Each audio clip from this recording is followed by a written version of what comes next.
Bonjour et bienvenue à tous, je suis très heureux de vous retrouver pour cette nouvelle émission des French Talents, l'émission qui chaque semaine met en lumière les talents de nos régions. Que vous soyez chef d'entreprise, opérationnel, créateur, nous vous invitons à partager votre expérience, nous raconter ce que c'est de vivre et travailler dans nos belles régions de France. Et cette semaine, on part en Bretagne avec la belle ville de Rennes. Deux grands témoins pour nous parler de l'écosystème rennais.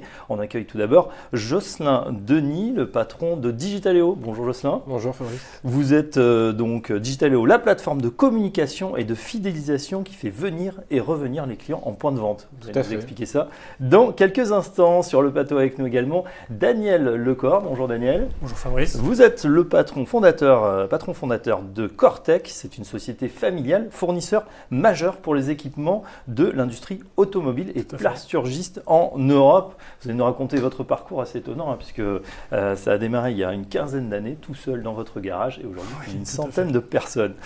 Voilà pour le sommaire. On aura en deuxième partie de l'émission Julien Breuil qui va nous accompagner, nous rejoindre. Lui est directeur des études de Viadeo. Il va nous faire une carte postale de la ville en nous disant ses atouts. Est-ce que la ville est attractive pour les cadres et pour ceux qui souhaitent, est-ce que les gens souhaitent travailler à Rennes, comment est perçue la ville et puis quelles sont les entreprises les mieux notées, celles où il fait bon travailler.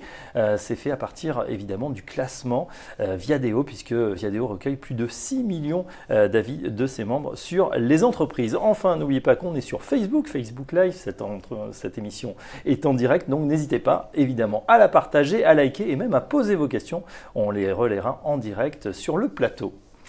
On démarre tout de suite ce nouveau numéro des French Talents avec vous, donc Daniel Lecor. Cortec, la genèse, je le disais il y a quelques instants, vous avez démarré, vous aviez ras-le-bol du salariat après 8 ans, oui. Pas à vous morfondre, mais bon, peut-être à se dire il y a quelque chose de mieux à faire. Vous avez identifié des besoins dans un secteur très particulier et vous avez lancé Cortec. Voilà, et puis accessoirement, j'étais passionné aussi, et je suis toujours d'ailleurs, de l'industrie automobile.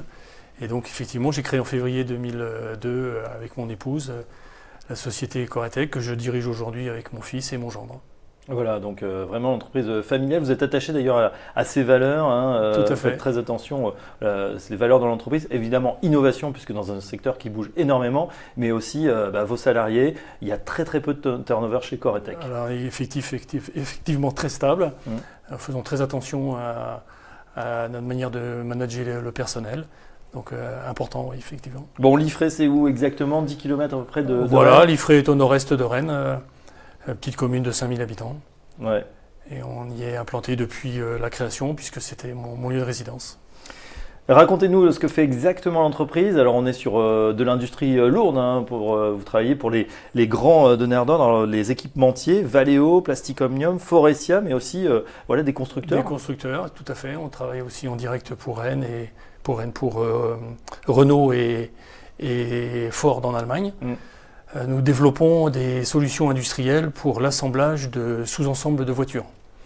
Préparation de sous-ensembles complets avant montage sur ligne d'assemblage des voitures. Voilà, donc c'est étude, conception, réalisation de l'ensemble de ces machines-là. Voilà, et ça marche de mieux en mieux, évidemment, voilà. Mais ça n'a pas été toujours facile, puisqu'on se souvient, il y a maintenant une dizaine d'années, la grande crise financière, économique, et puis bien sûr qui a affecté terriblement l'industrie automobile. Comment vous avez traversé cette période ? Alors c'était une période effectivement difficile pour l'industrie automobile.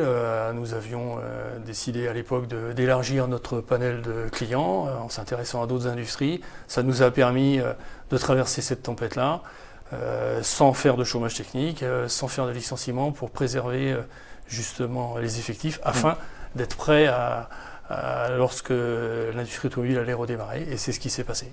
Voilà, et à redéployer la voilure une fois que la crise s'est terminée. Les projets aujourd'hui où vous en êtes, donc on a dit une centaine d'employés déjà. Voilà. Est-ce que vous continuez à chercher des talents, vous recrutez aujourd'hui? Alors tout à fait. Donc on est en recherche de personnel et de profils, notamment ingénieurs, électromécaniciens, un peu toutes les fonctions support de l'entreprise. On a des voies traditionnelles de recrutement, mais aujourd'hui, assez peu de candidatures spontanées, et je fais d'ailleurs appel à tous ceux qui sont intéressés par l'industrie automobile et à intégrer une entreprise dynamique, ne pas hésiter à nous contacter et à envoyer leur CV. Le message en tout cas passé. Quels sont les types de profils que vous recherchez? C'est quoi? C'est assez varié du coup. Alors c'est assez varié. On va avoir des besoins d'électromécaniciens pour le câblage, le montage de nos machines, mais aussi des ingénieurs en développement, conception mécanique, développement automatisme, robotique. Bah voilà, en tout cas, n'hésitez pas à consulter donc, le site Coretech Industrie Group pour voir effectivement les postes qui sont disponibles. On découvre avec vous, Jocelyn Denis, une toute autre façon de travailler. Vous êtes vraiment dans le digital, Digitaléo. Donc je le disais, la plateforme de communication et de fidélisation qui fait venir et revenir les clients en point de vente. Qu'est-ce que ça veut dire? Comment ça marche exactement? Alors en fait, Digitaléo est un logiciel, une plateforme SaaS, comme on dit dans le jargon informatique, qui permet en fait aux entreprises qui ont des agences ou des points de vente de communiquer localement à travers leur base de données, de la développer, d'enrichir leur base de données et d'agir et d'animer le point de vente pour pouvoir faire venir et revenir les clients. On a aussi la possibilité dans la plateforme de pouvoir créer et piloter son programme de fidélité de façon innovante en s'adaptant à ce consommateur qui a vraiment changé. Donc on travaille beaucoup avec les enseignes et les réseaux de franchises, de commerces associés et de succursales qui ont des antennes un peu partout en France. On a 4000 clients aujourd'hui. Voilà, vous avez créé la société en 2004 oui. Et c'était du coup assez visionnaire de votre part puisque très rapidement vous avez misé il y a quelques années sur le mobile, le tout mobile. Tout à fait. Alors c'était pas dans un garage mais dans un grenier parce qu'en Bretagne les toits sont assez pentus donc il y a de l'espace pour démarrer son activité et effectivement j'ai démarré en 2004. Alors c'est pas si vieux que ça, c'était il y a 14 ans mais le monde était totalement différent. C'était le boom du mobile avec Nokia qui était leader du marché dans le monde. Aujourd'hui on sait que Nokia a quasiment disparu des téléphones. Les smartphones n'étaient pas encore là et en fait j'ai misé sur le mobile en disant voilà ça va être l'objet pour capter le consommateur demain et qui va devenir un vrai couteau suisse de la communication. Et en fait, c'est ce qui s'est passé avec l'arrivée du smartphone qui a créé énormément d'opportunités. Donc, vous avez prévu qu'on aurait tous ce device dans nos poches et qu'on serait constamment en train d'interagir avec. Alors voilà, c'était une intuition, même si on voyait que on devenait un peu accro, mais c'était un téléphone à l'époque. Et c'est devenu un ordinateur grâce au smartphone. Et puis après, voilà, c'est presque plus un téléphone aujourd'hui. On est avant tout dans l'écrit et dans les échanges sur les réseaux sociaux que dans le téléphone pur. Ouais. Et en fait, ce qui est intéressant, c'est que ça a complètement changé le comportement, notre comportement à tous. Par exemple, en tant que citoyen, en tant que consommateur, en tant qu'employé. Et on a pris le pouvoir de l'information grâce à ce téléphone. Ouais, vous avez été à bonne école puisque vous êtes passé par le groupe Guillemot, aujourd'hui éditeur de Gameloft. Ubisoft, effectivement. Et puis, vous avez donc assez rapidement misé sur ce multicanal avec aujourd'hui le développement, ça continue, des emails, des réseaux sociaux ou encore des messages enregistrés pour faire atterrir directement les clients sur la fameuse landing page, donc la page où voilà, on vante les mérites du produit. Tout à fait. On peut utiliser toute l'interactivité d'un mobile pour faire venir les clients et créer des expériences clients intéressantes. Et en fait, comme je disais tout à l'heure, on pense que ce client va demain piloter la relation client et que grâce à ce téléphone, et que le sens de l'histoire, c'est de donner la possibilité au consommateur de piloter sa donnée et sa relation aux marques. Alors justement, on est en plein dans cette problématique avec le dernier scandale Facebook, les données Cambridge Analytica. Effectivement, vous voyez dans l'avenir l'émergence même peut-être d'un passeport numérique. On autoriserait ou pas l'utilisation de nos données? Expliquez-nous ça. Alors je pense que la loi va dans ce sens-là et la nouvelle loi sur la RGPD qu'on entend beaucoup parler actuellement dans les entreprises. Et je pense que c'est un souhait de plus en plus marqué des consommateurs et des individus de piloter leurs données. Et je pense que les choses vont s'organiser. Je pense qu'à un moment donné, un gros donneur d'ordre américain ou une des GAFA peut-être donnera le signal qui permettra de créer un sort de passeport numérique qui me permettra de s'inscrire facilement à un service sans avoir à tout redonner et en même temps de pouvoir arrêter à tout moment pour contrôler ces données. Et je pense que ça va dans le sens de l'histoire. Ouais. On préférait évidemment que ce passeport soit européen, mais pour l'instant, c'est les GAFA ou même les BATS, les équivalents chinois qui ont plutôt la main sur nos données. Daniel Lecor, l'industrie est en pleine transformation aussi. Comment vous bénéficiez, vous, de cette digitalisation de l'entreprise? Alors nous, aujourd'hui, ce qu'on observe, c'est qu'on considère que chacun veut avoir une voiture différente de l'autre. Ouais. Donc, ça se transforme aujourd'hui chez nos clients, dans les industries de fabrication, par de gros besoins de machines pour pouvoir répondre à cette diversification et à cette diversité de modèles. Du coup, on voit personnalisation, 36 couleurs, voilà, différents modèles. Exactement. Puis des modèles aussi qui tournent de plus en plus vite. On a l'impression que chaque année, il y a des dizaines de modèles qui sortent. Oui, C'est un challenge pour vous adapter justement? Forcément, oui, parce qu'on est obligé quand on commence à travailler sur un projet, on sait qu'on va travailler sur le suivant 2 ans plus tard, de façon différente. Donc c'est très dynamique. En termes de projet, pour nous, c'est très important. On a aussi un grand défi qui attend l'automobile, c'est l'électrique. On voit beaucoup de pays sont en train de se poser des questions justement sur cette transition énergétique. Vous la voyez également arriver. Quels sont les enjeux de cette modification peut-être du mix énergétique entre les véhicules? Alors nous, en fait, notre support, c'est la voiture. Qu'il y ait dedans un moteur électrique ou un moteur thermique, ça n'a pas d'impact pour nous. Voilà, il faudra toujours un rayon, des pare-chocs. Voilà, il faudra toujours, exactement. Et donc aujourd'hui, on ne mesure pas d'impact lié au passage à l'énergie électrique pour les voitures. En tout cas, effectivement, pour l'instant, ça continue. Et puis la voiture, on continue d'en avoir besoin. Oui, surtout les jours de grève, nous, messieurs. On y croit beaucoup. Jocelyn, j'en reviens à vous avec Digitaléo. Donc vous avez vu l'émergence du mobile, puis du multicanal. Aujourd'hui, on est en pleine 3e vague, celle de la data. Vous parliez d'inversion de la pyramide client, avec peut-être un client qui reprend enfin le contrôle sur ses données. Comment la transformation de la relation client va évoluer? Alors on est convaincu que la relation client sera demain pilotée par le consommateur lui-même.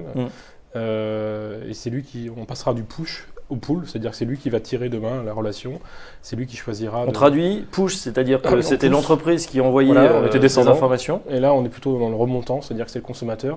On le voit avec l'émergence des avis, comme sur Viadeo, et dans différents services. C'est le consommateur qui s'exprime, c'est le consommateur qui décide quelle relation il veut avoir, c'est le consommateur qui s'engage. Et nous, on a développé par exemple un système qui permet au consommateur de piloter complètement son programme de fidélité, d'être hyper transparent.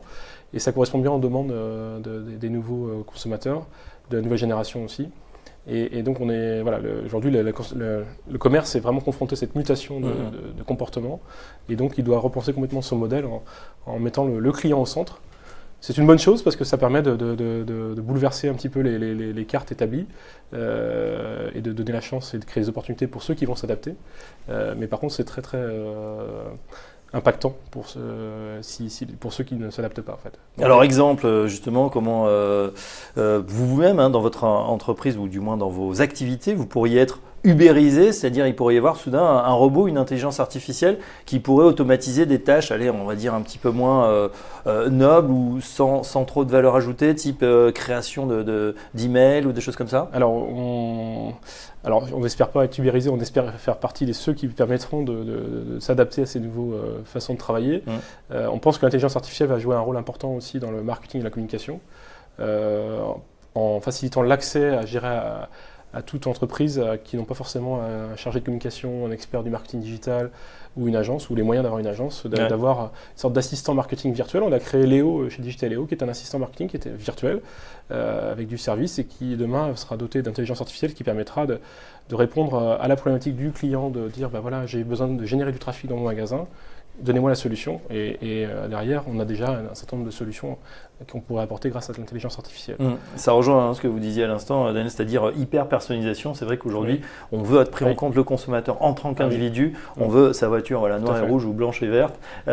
C'est extrêmement important. Oui, la personnalisation, j'ai failli rebondir tout à l'heure, c'est vraiment quelque chose qu'on ressent énormément chez le consommateur, l'individu, la reconnaissance et la proximité. Ils veulent aussi de la proximité. Donc ils ne veulent plus être Madame Michu et perçue comme une consommatrice lambda. Ils veulent être vraiment reconnus et quelque chose d'authentique. Et ensuite, l'expérience est partagée, évidemment, sur les réseaux sociaux et amplifiée. On fait le lien, messieurs, avec Rennes. Vous êtes Rennais d'adoption. Vous, Daniel Lecor, vous êtes breton, Centre-Bretagne. Centre-Bretagne et Rennais d'adoption, tout à fait. Mais peut-être ce qui vous unit, c'est du coup la passion pour cette région. Vous êtes tous les deux passionnés de voile. C'est vrai que c'est pas loin. Alors, on ne va pas parler de loisirs, mais de l'écosystème rennais, ce qu'il vous apporte. On commence peut-être par justement ces recrutements, on en parlait, vous êtes tous les deux en phase d'expansion, donc de recrutement. Est-ce que c'est facile de récupérer, d'attirer des talents à l'IFRE ou à la fabrique à Rennes? Écoutez, oui, en ce qui nous concerne, on n'a pas trop de difficultés à recruter du personnel. Et à les garder. Et à les garder, et on y met une attention particulière pour les garder. Aujourd'hui, il y a sur la région des écoles importantes, bonnes pourvoyeuses de profils pour nous. Je pense à l'INSA notamment. Donc pas de souci particulier si on y fait attention. Si on y fait attention. Pour vous, alors on recrute actuellement plus d'une dizaine de personnes, notamment dans des postes d'ingénieurs développement logiciel et d'ingénieurs système pour piloter les serveurs et ce qu'on appelle le cloud. Donc je fais appel aussi aux personnes qui souhaiteraient postuler dans toute la France, qui souhaiteraient venir découvrir la Bretagne, qui a plein d'atouts, on en parlera après. Et on fait très attention, l'humain c'est notre principal investissement chez Digitaléo. Donc c'est très important pour nous de mettre toutes les conditions en place pour que les équipes s'épanouissent, restent et puissent s'investir dans l'entreprise avec envie. Et puis c'est aussi un bon terreau d'ingénieurs, des bonnes écoles et puis des grandes entreprises même qui sont implantées à Rennes, Beaumanoir, Yves Rocher, etc. Là aussi, et puis des étudiants, beaucoup d'étudiants, ville étudiants, 60 000 étudiants. Là aussi c'est peut-être plus facile. Il y a des gens qui commencent chez vous à faire des stages, à se frotter un peu à l'entreprise. Vous pouvez les recruter? Nous, en ce qui nous concerne, on a régulièrement des stagiaires, effectivement, et on essaye de les conserver avec nous. S'ils le souhaitent. Oui, nous, on essaie de très présent aussi auprès des écoles locales. Je dirais même dès le lycée, on a pris un certain nombre de stagiaires cette année même en stage découverte pour susciter des vocations. Je pense que ça fait partie du rôle sociétal d'une entreprise aussi, d'aider les enfants à choisir leur orientation.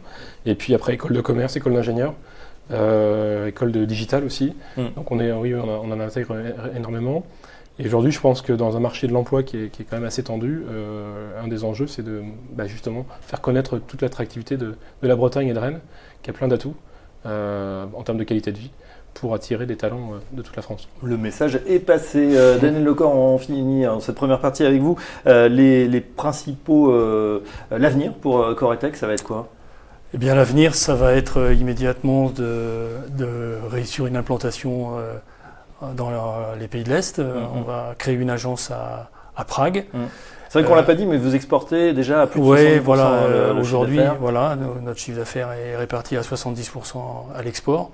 Donc, c'est continuer à aller chercher des parts de marché pour arriver dans 4 ans à un objectif de 25 millions qu'on s'est donné. Ouais, usine à Prague et ensuite à horizon 4-5 ans, donc piloté par votre fils Yann Lecor, doubler la taille de l'entreprise. Je crois que vous êtes bien parti puisque la croissance est assez fabuleuse. La croissance est à 2 chiffres depuis 36%, tous les ans. Ouais, voilà. Et ben on vous souhaite en tout cas de continuer comme ça et puis on est fiers d'avoir justement ces talents et ces pépites justement implantés à Liffré exactement à 10 km de Rennes. Merci Daniel Lecor. Merci Fabrice. Jocelyn Denis, vous restez avec nous. On va accueillir dans quelques instants Julien Breuil, le directeur des études de Viadeo. Le temps pour nous de regarder le dessin du jour spécial à Rennes, que je vous laisse découvrir. C'est sur les spécialités. Pour moi, Rennes, c'est surtout la galette saucisse, la frigousse et le parlementin. C'est vrai, mais pas que. Et bien justement, nos invités sont là pour nous le dire et nous le répéter. À Rennes, c'est vrai que c'est une terre d'accueil. C'est sûrement très attractif. Et ça vous a permis, Jocelyn Denis, aussi d'avoir une deuxième vie dans votre parcours d'entrepreneur, de vous intéresser à l'immobilier d'entreprise, puisque vous avez créé, il y a maintenant quelques temps, la Fabrique. Où vous avez installé évidemment vos locaux, les locaux de Digitaléo, mais où vous hébergez également une dizaine de startups. Tout à fait. Pour moi, l'entreprise, c'est aussi un lieu. Ayant démarré dans un grenier tout seul où j'ai subi un peu la solitude du dirigeant, j'ai souhaité créer ce lieu ouvert sur toutes les formes d'entrepreneuriat. Et c'est devenu le hub de la data et du numérique à Rennes, avec plus de 130 personnes qui y travaillent, une dizaine de startups, des belles pépites. Le siège de Digitaléo, bien sûr, et un lieu où j'ai redonné vie à un bâtiment industriel des années 1800, construit pour la deuxième révolution industrielle, et que du coup on a transformé pour l'aménager, pour accompagner la troisième révolution industrielle. Voilà, dans le quartier de la Courouze, à Rennes. Vous venez d'accueillir d'ailleurs 2 nouvelles pépites et c'était les anciens bâtiments de Giat Industrie qui ont été fabriqués d'ailleurs des douilles de munitions pour militaires. Voilà. Et ça, vous en avez fait un formidable instrument maintenant pour accueillir peut-être vos voyages dans la Silicon Valley. Vous ont inspiré, vous avez dit mais il faut faire ça à Rennes et pourquoi pas, puisque cette ville est en plein bouillonnement actuellement. Oui, j'ai misé sur un quartier où il y avait rien, même pas le boulevard, un bâtiment abandonné, un lieu de graphe en fait pendant 20 ans. Et j'ai misé en disant voilà, c'est un projet à 10 ans. Et tout le quartier aujourd'hui est en plein boom avec, je crois, genre plus de 25 rues autour du bâtiment actuellement. Le métro qui est un élément important structurant de Rennes aussi, qui contribue au développement, avec la LGV aussi, parce que maintenant nous sommes à 1h25 de Paris. Et c'est vrai qu'on va être la fabrique, à 1h30 de Paris, de la gare, enfin avec la gare. Et donc c'est très très pratique. Et donc un bon lieu pour venir entreprendre et aussi venir travailler. Voilà, entreprise welcome. Alors Rennes est-elle en plein boom? On va se tourner vers Julien Breuck en accueil. Bonjour Julien. Bonjour Fabrice. Le directeur des études de Viadeo qui va nous faire sa traditionnelle présentation de la ville. Rennes est-elle une ville attractive, Julien? Alors Rennes est une ville attractive. Alors déjà, Rennes, j'ai envie de dire, c'est un peu la petite ville qui monte, ou plutôt la grande ville qui continue de monter. Quand je dis grande ville, pourquoi? Parce que finalement, c'est quand même l'aire urbaine, une aire urbaine de plus de 700 000 habitants. 700 000 habitants, ça la positionne quand même comme la 10e plus grande ville en France. Donc on n'est plus vraiment une petite ville à ce niveau-là. C'est en plus une métropole, puisqu'elle fait partie des 21 métropoles nationales. Elle a eu ce statut dès 2015. Et elle regroupe 43 communes. Donc c'est important, je l'avais dit la semaine dernière aussi dans une autre émission, mais les métropoles, elles jouent un peu le rôle d'aimant en termes d'emploi, puisque 44% des emplois sont concentrés dans les 12 grandes métropoles historiques. Et puis si on s'en tient à différents classements, on voit qu'à chaque fois, Rennes apparaît toujours dans le haut du panier de ces classements-là. Je vais en prendre 3. Le premier, c'est un classement qui est issu de l'étude de cadre emploi sur les villes préférées des cadres parisiens. Là, Rennes recueille 20% des suffrages. Donc 20% des cadres parisiens considèrent que Rennes est une ville où il fait bon vivre, où il fait bon travailler. Ça la situe juste derrière Nice, qui était la ville qu'on avait étudiée la semaine précédente, mais devant Marseille, ce qui prouve que le climat n'est pas le seul critère. Et je sais, Fabrice, que vous aimez bien la notion de climat sur toutes ces villes. Bien sûr, on l'abordera tout à l'heure. On a fait notre page météo. Alors, donc, il y avait d'autres classements, mais les autres classements montrent que, enfin, en tout cas, c'est une ville, c'est vrai qu'en plein boom. Et puis on le voit aussi au niveau de l'immobilier. Donc vous avez eu le nez creux d'investir justement dans la fabrique, puisque c'est une ville qui est dans le top 5 des villes les plus dynamiques. C'est Lyon d'ailleurs qui est passé. Enfin, bien sûr, il y a Paris, il y a Lyon, il y a Bordeaux, et il y a Rennes juste à côté qui prend pratiquement 5% cette année. Il y a un gros effet qu'on constate actuellement, parce que la ville a lancé énormément de chantiers d'infrastructures. Le métro, enfin la deuxième ligne de métro, on est la plus petite ville en Europe, je crois, à avoir un métro, et c'est très structurant, et la première ligne a très très bien marché. Donc c'est un boom autour de cette ligne de métro.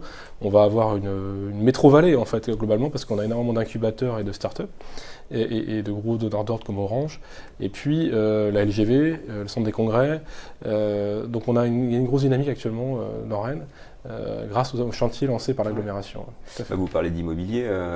Rennes, d'ailleurs, d'après un des autres classements, un classement d'Explorer-Imo9, était la ville qui était la première ville où il faut investir en 2017. Alors on verra si en 2018 c'est toujours la ville où il faut investir, mais c'est sûr que la ligne TGV qui a redessiné beaucoup la carte de France est aussi un atout fondamental pour Rennes, avec des prix de l'immobilier qui restent attractifs, même s'ils évoluent de manière assez forte. Et il fait beau plusieurs fois par jour. Voilà, c'est notre petit point météo. On va s'intéresser, puisque Viadeo a 6 millions d'avis de différents collaborateurs sur les entreprises. Aux entreprises qui sont les mieux notées, celles où il fait bon travailler.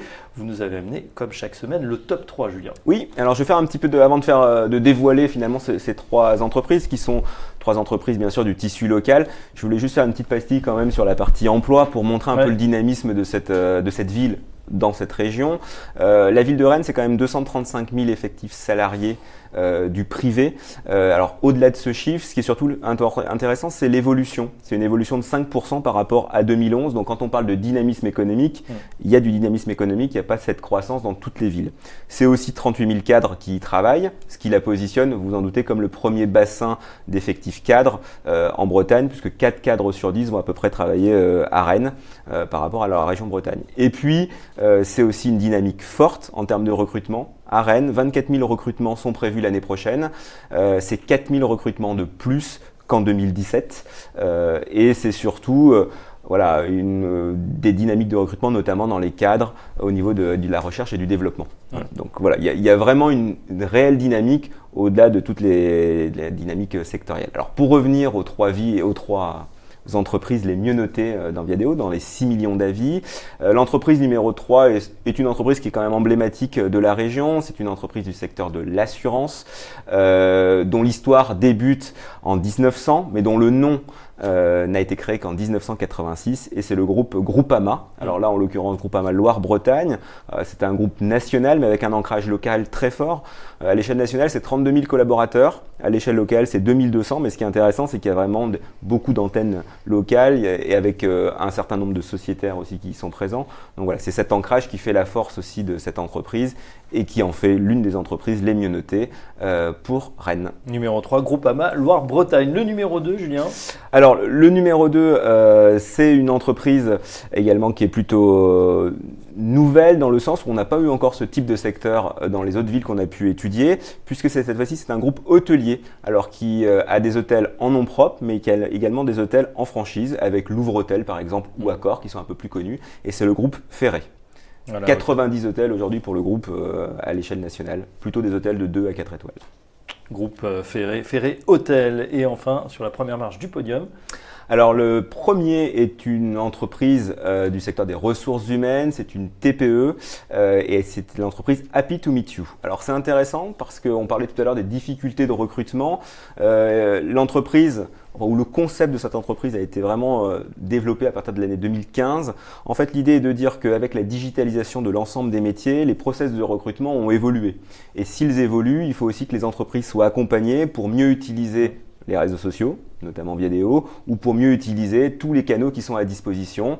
Et donc, le job d'Happy to Meet You est d'accompagner ces entreprises soit dans leur recrutement, soit dans la formation, soit dans le développement de la marque employeur, puisque dans un contexte de guerre des talents, vous en avez un petit peu parlé tout à l'heure, la marque employeur, c'est un atout fondamental pour attirer justement les talents, mais également pour les fidéliser. Ouais, du point de vue parisien, on a l'impression que tout le monde est connecté, tout le monde est sur Internet. En région, est-ce que c'est une réalité ou est-ce qu'il y a encore du business justement pour la transformation digitale?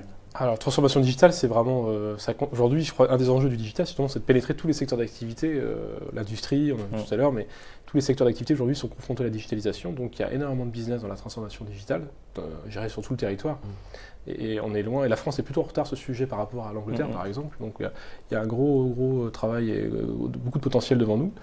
Sur l'équipement, on va dire réseau, on est très bien lotis, alors nous à Rennes, il n'y a aucun sujet, parce qu'on a d'ailleurs tous les opérateurs télécoms qu'on leur a R&D à Rennes, donc on a tout ce qu'il faut en termes de réseau. La Bretagne, globalement, ça va. Je pense que l'État est en train de faire tout un mouvement sur les zones blanches avec les opérateurs, donc je pense que la France va être très bien lotie sur ce sujet-là pour attaquer cette troisième révolution. Voilà, ce qui explique peut-être aussi les presque 40 000 cadres dont vous parliez tout à l'heure. Julien, allez, notre petite page météo. Notre invité Jocelyn nous disait il fait beau plusieurs fois par jour en Bretagne. Vrai. Je savais que vous alliez me poser cette question-là, donc j'ai potassé, j'ai regardé. Alors à Rennes, il y a à peu près 1750 heures de soleil par an. C'est un petit peu moins que la moyenne nationale qui est de 2000 heures, mais globalement ça la positionne à peu près dans les mêmes eaux. Alors il peut faire une fois beau et il peut faire plusieurs fois beau, c'est ce que vous disiez. Donc j'ai regardé un petit peu plus loin et puis j'ai regardé effectivement en termes de pluie. Et là pour le coup, il ne pleut pas plus à Rennes que dans les autres villes, il pleut même un tout petit peu moins puisque en moyenne c'est 670 heures de pluie, 670 mm de pluie par an et versus 700.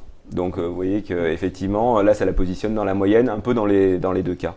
Mais c'est vrai que par rapport par exemple à Nice, que je citais tout à l'heure, ou à Marseille, voilà, il y a un petit peu moins de soleil puisque Nice c'est 3000 heures de soleil par an. Évidemment, mais ça reste effectivement très dynamique et très attractif. En tout cas, il fait bon vivre à Rennes. Vraiment, je suis complètement amoureux de la Bretagne, pourtant je ne suis pas breton d'origine, parce que qualité de vie très agréable en Bretagne, énormément de choses à faire, la proximité de la mer qui est très agréable.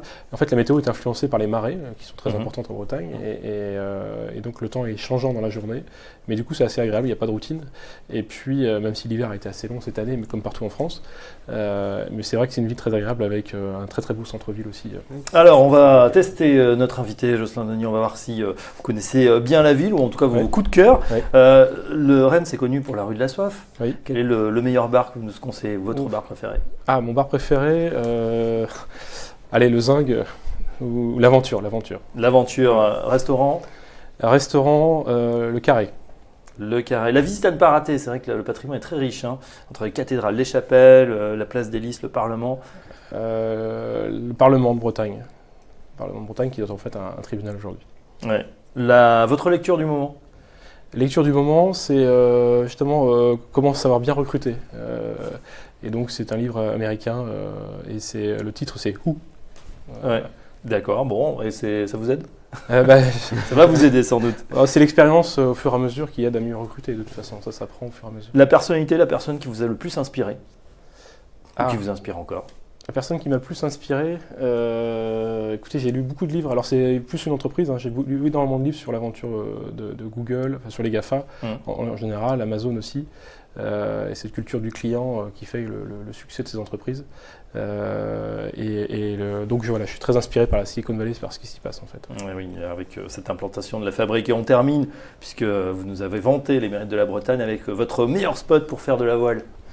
Alors c'est du kitesurf, c'est à Saint-Jacques, sur la côte nord, la côte d'Émeraude qui est magnifique, que j'aime beaucoup, donc pas très loin de Dinard et de Saint-Malo. Et ben voilà pour tous ces conseils pour ceux qui découvrent la région ou qui veulent s'y implanter. En tout cas, le témoignage d'un de nos talents, Jocelyn Denis, le patron de Digitaléo, avec voilà, ce projet, La Fabrique, qui continue à accueillir des entreprises, qui a un haut lieu maintenant pratiquement de l'intelligence artificielle, puisqu'il y a une nouvelle boîte spécialisée en marketing prédictif, Advalo, qui vient de vous rejoindre, 30 salariés, Energency également, technologie d'intelligence artificielle dédiée à la performance énergétique. Et puis bien d'autres sûrement qui vont vous rejoindre. En tout cas, bravo, vous êtes un petit peu le Xavier Niel de Rennes. C'est vous avez votre station F et ça s'appelle La Fabrique, donc peut-être à aller voir, puisqu'on peut faire aussi du coworking. Oui, coworking, séminaire, donc des entreprises de toute la France, beaucoup de Parisiens viennent aussi faire des séminaires aujourd'hui chez Digitaléo et à La Fabrique. Donc c'est un lieu vraiment ouvert sur tout le monde extérieur, justement pour provoquer les rencontres et les échanges. Mais on n'y manquera pas d'y faire un tour. J'ai eu l'occasion d'aller chez Digitaléo dans des très beaux locaux, très agréables, parce que j'ai eu l'occasion d'aller faire une étude, donc je peux le confirmer. Bien sûr, pour Comme parler quoi, avec tant d'aisance de cette belle ville de Rennes. Merci Julien Breuil, Merci. directeur des études de Viadeo. Merci à vous, Jocelyn Denis, le patron de Digitaléo. Cette édition des French Talents se termine. Merci de l'avoir suivi. On se retrouve dans 2 semaines et on sera à Grenoble. Très bonne semaine à tous.